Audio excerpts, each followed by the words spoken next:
It also improves accuracy in some cases because, let us say, a patient suffers from white coat hypertension whenever he approaches the hospital and gets his blood pressure checked.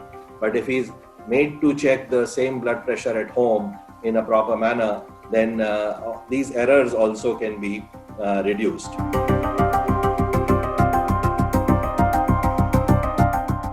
Telemedicine also brings the possibility of discussing stigmatized indications like sexological problems or psychological problems.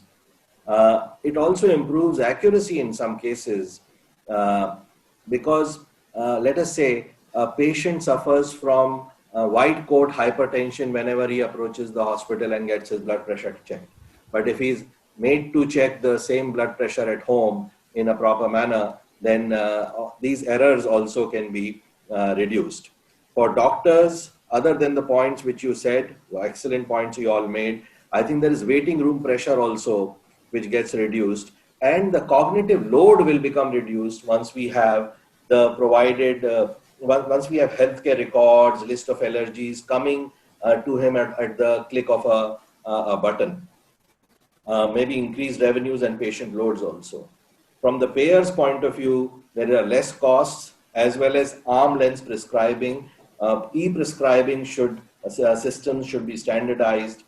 This will also improve accuracy, make it more make the prescription more arm's length, etc.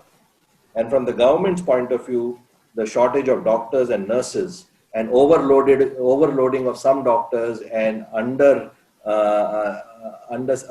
some doctors staying more free, that can also be handled. So if it helps so many people, then then the genie is out of the bottle. You cannot put it back.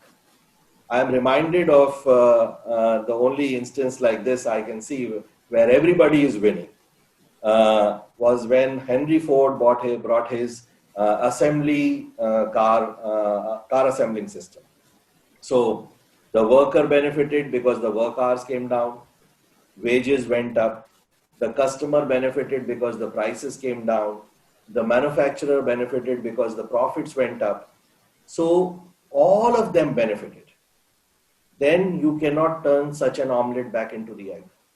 And actually, this Henry Ford's success in every area hit the communist logic and the communist ideology more than any capitalist ideology could.